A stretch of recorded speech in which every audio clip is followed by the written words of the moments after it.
On About Books, we delve into the latest news about the publishing industry with interesting insider interviews with publishing industry experts.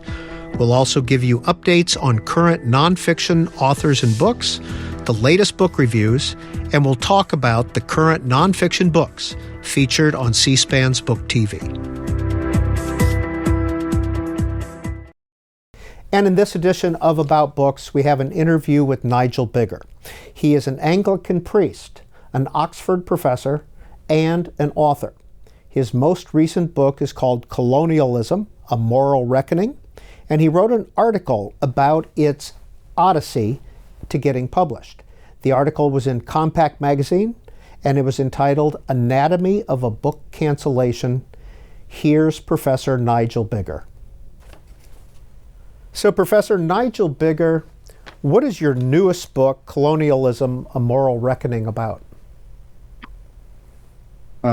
It's about the current controversy over colonialism. The view that prevails in my country, and probably in yours too, is that European colonialism, and in particular British colonialism, was a litany of racism and exploitation and oppression. I'm an ethicist, and I wanted to review the history to see whether that story was true, and I've concluded in my book that the prevailing story is just not true. And how did you come to that conclusion? So the book is divided into 8 chapters. So each chapter deals with a different moral issue: motives, racism, slavery, land, culture, government, economics, and violence. And I focus on the British Empire. It was just one form of colonialism, but I felt better to go deep rather than to be superficial on a broad canvas. And also the British Empire was the largest of the European empires. And in each case, I examine the accusations against British colonialism. And although the empire contained lots of bad things, not least slavery in the 17th and 18th centuries, it also contained lots of good things, such as the consistent imperial policy of suppressing slavery worldwide from Africa to Malaysia from the early 1800s. So like any long-standing state, the empire contained good things as well as bad. And I considered the accusation currently made that regardless of benefits the empire may have conferred, nevertheless it was essentially racist and exploitative and Nazi. I consider that accusation, and I conclude that it's just not true. So the empire was not essentially racist, and nothing in it happened that was akin to what happened under the Nazi regime of the 1930s and 40s. Colonialism, A Moral Reckoning was published in January of 2023. Professor Biggar, what was its path to getting published? Well, I got into trouble publicly in late 2017 because I published an article in the London Times in which I made what I thought was the anodyne point that we British can find cause for both shame and pride in our imperial colonial history. That then led to 3 online denunciations of me in the space of a week. I was in the newspapers, this was in early December, I was in the newspapers until the new year in 2018. I then, one of the benefits of that particular ruckus was that in the Easter of 2018, I got a contract to write a book on colonialism, an intelligent person's guide to colonialism, from Bloomsbury Publishing. And in late 2021, I produced the manuscript. And in, late 2020, produced the manuscript. Early 21, my commissioning editor wrote to me to say that he was speechless with admiration for my rigor and comprehensiveness. He said it was an important book. He predicted sales of up to 20,000 copies. The book then went into the copy editing process. A book cover was designed, but in March I got an email from the top of Bloomsbury announcing that they would postpone publication indefinitely because, to quote them, public feeling is unfavorable. And so Bloomsbury did not publish this book. No, it did not. I was told by someone from the inside that Bloomsbury wanted me to walk away from my contract, but because I had no alternative at that time, I was devastated at the thought of not getting my book published. So I decided not to walk away, and I asked Bloomsbury innocently, there's lots of public feeling out there, folks. Which one are you worried about? And when would conditions become favorable to publication again? And in a 2-round set of correspondence, I got no honest reply. And then in early April 2021, I got a letter from Bloomsbury announcing that since I was clearly impatient to get my book published, they were returning the contract to me. I still wasn't willing to bite then, and I paid a lawyer several £100 in the hope that he might tell me, or she might tell me, that I could hold Bloomsbury to my contract, only to be told several £100 poorer that I couldn't. And then in late April 2021, I wrote to Bloomsbury and told them what I thought of them. No, go ahead. I'm sorry. Yeah, just to finish the story, Peter. So I was really devastated. I then luckily found another publisher, HarperCollins, and their wing, William Collins, that publishes hardback nonfiction, agreed in August 21 to publish me, and happily there was no turbulence there, and the book was published in the UK, in fact, on 2nd of February of this year. And how's it doing? Fantastically, since you ask. It was in the top 10 non-fiction bestseller list of the Sunday Times for 2 weeks running. It's been published now for about 8 weeks. It's sold 18,000 copies, hardback only. The US edition is yet to be published in May, so it's doing extremely well. Now, you wrote an article about this experience of being canceled in the Compact magazine, and in there you wrote that Bloomsbury took the path of least resistance in not publishing your book. What does that mean? I was told by someone inside Bloomsbury who should know that what had happened was that junior members of the publishing company had protested about having to publish my offensive views. And it seems from this account that senior management decided to yield to them and counsel me. Now, why did I say the path of least resistance? It's because this phenomenon of the leadership of institutions, whether they be universities or Oxford or Cambridge colleges or publishing houses, yielding to lobbying by activists, young activists within their institutions, is widespread.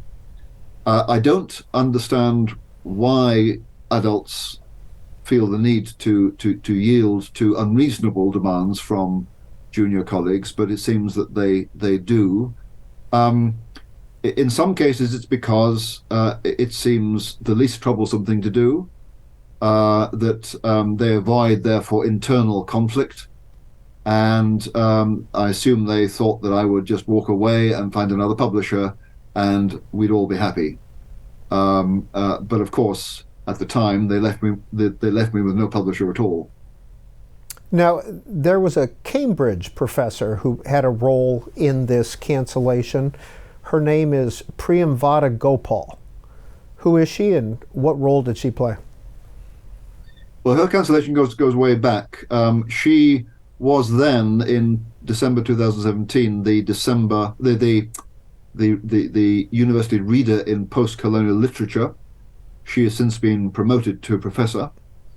Her role was, after I published my article in the Times newspaper, and by the way, I'd also just published online a description of a research project I had launched in collaboration with a very eminent historian of empire worldwide, John Darwin. The research project was called Ethics and Empire. We launched it in July 17, great success. And this project is designed to look at empire from the ancient period to the modern, and to consider how did ancient Chinese people or how did medieval Muslims view the empire of their day, morally speaking. So we launched that. I published an account online of the project shortly after the Times article was published in late November 17. And according to Twitter correspondence I was able to read, Priyamvada Gopal from Cambridge tweeted to her followers in Oxford, and I quote you, "OMG, oh my God, this is serious, SHIT, we must, in block capitals, shut this down." So she led the campaign that then produced 3 online denunciations in the space of a week. My historian collaborator abandoned the project. She inaugurated the campaign to have my project cancelled. So that was a different cancellation, but it was the original one. The ironic result, Peter, Eric, was that out of that, in fact, I got the original contract with Bloomsbury to publish my book on colonialism. But hers was the original repressive act. Now, your colleague John Darwin is no longer a part of the Ethics and Empire project. Is that correct? That's correct. Why is that? Well, John gave me so this. Let me just be clear about the timing of this. I got word of the first online denunciation on a Thursday. I was actually going abroad to celebrate my wedding anniversary with my wife to Germany. On the Saturday, John wrote to me by email and said, "You must make clear that our Ethics and Empire project is not about defending the British Empire." And I was puzzled, and I wrote to John and I said, "Well, it's not about that. You know it's not about that. I know it's not about that. What I published online says it's not about that. Why would I need to make clear it's not about that?" That was on the Saturday. On the Sunday, he abruptly resigned. And I said, I pleaded with him not to, but he persisted. I said, "Well, why?" He said, "Well, I've got domestic concerns that need my attention, so I need to resign." Subsequently, however, he was very keen that I should erase any reference to him on the website of my project. And eventually I refused to, because I didn't want to erase the history. The fact is that he designed the project, co-designed the project. And then I discovered some time later that he'd published an online explanation for why he'd left the project, hidden in some remote part of the history faculty's website, where he says that he abandoned the project because its nature had, the project had changed in some way, that he felt the need to resign from it. And all I have to say to that is it's not true. Nigel Biggar, you refer in your compact article to the censorship of the woke left. What is the woke left in your view? Well, in my immediate case, it's part of people. Well, these terms, as you know, are crude terms, left and right. But some people on the left, mainly younger, have very strong views on transgender, for example. But in my case, very strong views that contemporary Britain is systemically racist, and that this is because of our essentially racist colonial history. And that's why students were protesting against the statue of Cecil Rhodes that sits high up on the rear of Oriel College and looks over the High Street here in Oxford back in 2015-16. And they're on a crusade to expunge all racism as they see it from our institutions by decolonizing the curriculum here.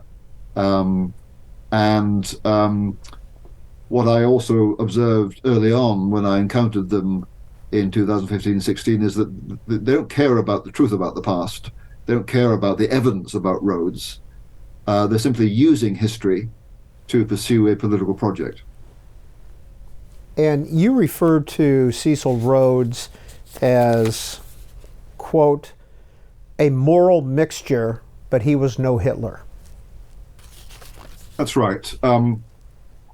So let me make clear, Rick, if I wanted to raise a poster boy to the British Empire, it wouldn't be Rhodes. He was an entrepreneur, and like a lot of entrepreneurs, he's very impatient with rules. He bent rules, he broke rules, made a lot of money. As was the case with men of his time, this was 1870. He was 17 years old, arrived in South Africa. At the height of Britain's imperial power, he shared in British arrogance. He was quite confident in the superiority of British civilization, and he shared in a general tendency to patronize native Africans.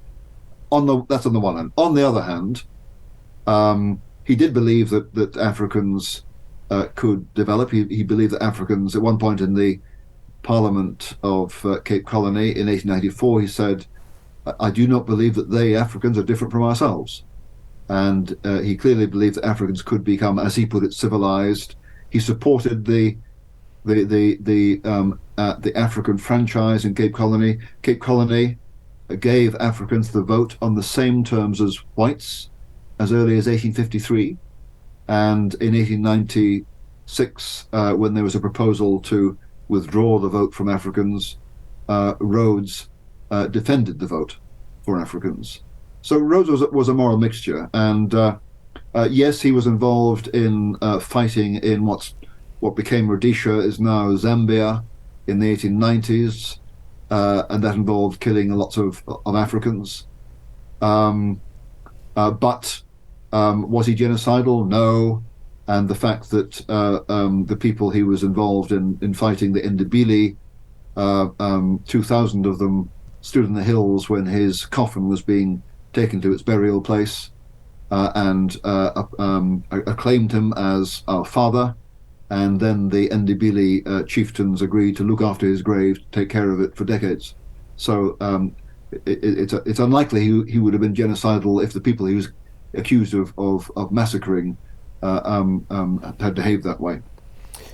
Now, Nigel Biggar, in your career as a professor, as an author, as an Anglican priest, have you experienced this type of backlash before to your work? No, never. I mean, I've the older I've got, Eric, I've discovered I'm more conservative than many of my peers, and so my views on the ethics of war were not popular among all of my academic colleagues in Christian ethics. But this experience in 2017 in particular, the mass denunciations, the desertion of colleagues and friends, and the publicness of it, I had never experienced, I never expected, and I was initially completely disoriented and dismayed by it. And in particular, I mean, we all have to put up with criticism, and as an academic, I'm accustomed to that. I don't always like it, but I have to put up with it, and I have to answer it. What I was bewildered by was the aggression, and in the case of Priya Gopal, the abuse. I mean, on Twitter, I'm a racist, I'm a bigot, I'm a white supremacist, and everything that comes out of my mouth is vomit, and I quote. And this is a Cambridge University professor. She's been one of the worst, but there have been others too. And it's the aggression and the violence of the. No, I won't use the word violence. The vituperation of the aggression in public, that I found that I'd never experienced before in my life. But it's not uncommon in certain quarters. How long have you been at Oxford, and what do you teach? Well, I just actually retired at the age of 67 last September, Peter, excuse me. Yes, but I've been teaching. I've been professor of moral theology here since 2007, so that's 15 years, and I was teaching in Oxford for 10 years from roughly 1989 to 1999. So I've been here a long time. And how many books have you written? Oh, all told, including co-edited books, probably about 10. Has your faith helped you to move beyond this situation or past resentments and anger? Yes, it has. In a number of ways. I feel obliged to be honest and to consider, whether my critics might be telling the truth, which I need to take on board. I felt obliged to do that. Initially, naively, I felt obliged to respond to anyone who addresses me. I felt that's the honest thing to do, and the open thing to do. But I've discovered actually that's not wise, because people who are aggressive and provocative from the beginning, it occurs to me, don't really want a conversation. They want a fight, and it's best not to be involved in that fight. And I've learnt, actually, unless we can have a conversation that is civil, where I'm not going to be tempted to start getting angry with someone else, and I'm not going to be tempted to lose my dignity or to mistreat other people, it's best just not to speak at all. So I think, yes, my faith in terms of self-constraint, and also in terms of the obligation to be honest to the possibility that I might be mistaken. And as a Christian, I'm a creature, I'm a sinner. My understanding is limited, and sometimes, yes, indeed, sometimes my self-interest may distort my understanding. I get all that, and therefore I feel obliged to be open to views I don't like. I just wish my critics would reciprocate. I want to get you to respond to a review in The Guardian of Colonialism, A Moral Reckoning. Oh, yes. This is by Keenan Malik. Yes. Biggar's real concern is not with the past, but with the present. Denigrating colonialism, he claims, is an important way of corroding faith in the West. Yet in seeking to challenge what he regards as cartoonish views of imperial history, Biggar has produced something equally cartoonish, a politicized history that ill serves his aim of defending Western values. After all, to rewrite the past to suit the needs of the present and to defend people's rights only when politically convenient is hardly to present those values in a flattering light. Would you like me to comment on that? Yes, sir. First of all, yes, I make quite plain that the importance of this is present, not past, and it has to do with the political use of history. In your own country, in the US, of course, you have the 1690 Project, you have the story, the revisionist story of the origins, of the racist origins of the United States. In my country, the equivalent is colonial history. So the stakes are present, not past. And so I'm quite clear about my political motive here. My political motive is that I think the liberal West is precious and valuable. The liberal West has done lots of bad things, but when all things are considered, I think the liberal West deserves to be defended and promoted against illiberal alternatives, for example, in Russia and China. And so I understand this unscrupulous attack on British colonialism, and this involves not just Britons, but Canadians, Australians, and New Zealanders. This is an attack on the record of the West. Colonialism is a proxy for the West, and therefore what's at stake here is confidence in the West's record, and therefore faith in the West's future. Because if it's true that the West's colonial history is simply a litany of racism and oppression, then why would we retain faith in the institutions that we have built and that presided over this racism and oppression in the past, if it's true? So that's my political motive, and I'm quite clear about that. And of course, political motives can distort one's reading of the past. And my claim is that that's what happens in the case of many of my critics, and indeed I would claim that of Ken and Malick too. Now, why is my politically motivated reading of the past any better than theirs? Well, all I can say is read my book. I have tried to be as fair as I possibly can. I do not avert my eyes from the terrible things that happened within the British Empire. 2 centuries of slavery, vindictive violence, sometimes economic oppression. And I'm quite clear and explicit in facing up to that. But I also present the benefits, the good things that happened as well. And I think I've been as careful and balanced as I could be. I observe that there are pre-publication commendations from 10 or 11 historians published at the beginning of the book, not all of them with white skins, and many of them use words like even-handed, balanced, scrupulous, rigorous. So they say that. I'm not saying it. They say that of the book. So all I can say is take Ken and Malick's accusation that I produced a caricature, a politically motivated caricature. Take that, read the book, and see whether you think it's true. I'm confident you will conclude it's not.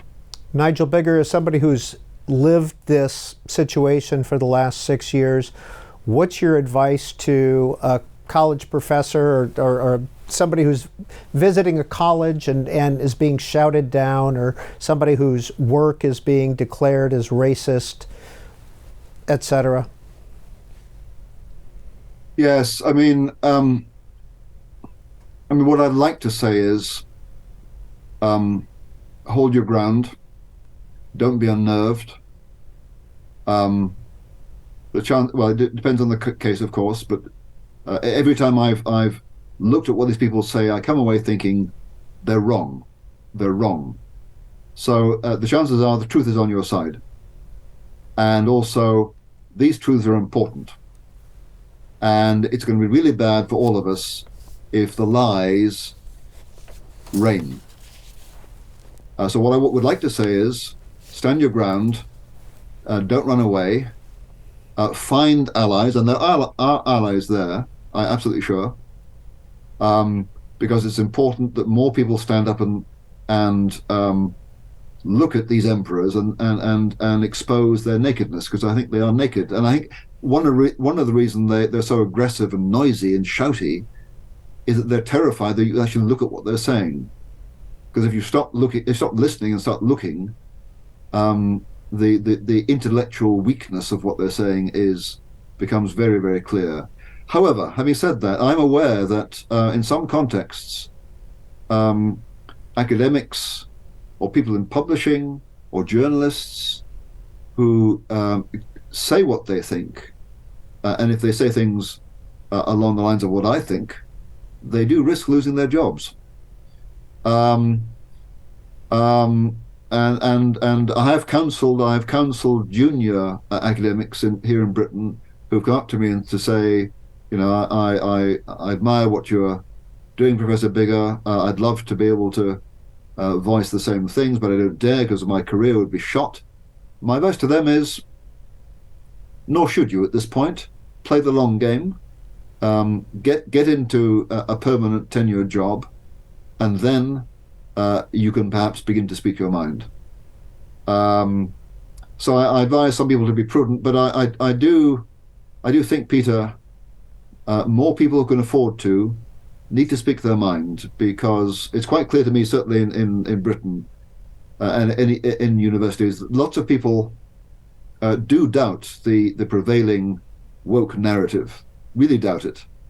And lots of people will say to me that they agree with things I'm saying, but they themselves won't say anything in public because they're scared. But if we're not going to get out of this fix, more people need to take the risk of speaking their minds. Nigel Biggar has been our guest on Book TV. His most recent book is Colonialism, A Moral Reckoning. Professor Biggar, we appreciate your time. Thanks for giving me the opportunity to talk. And thanks for joining us for About Books, a program and podcast produced by C-SPAN's Book TV. This podcast and all other C-SPAN produced podcasts are available on our C-SPAN Now app. And a reminder that Book TV will continue to bring you new programs and publishing news every week.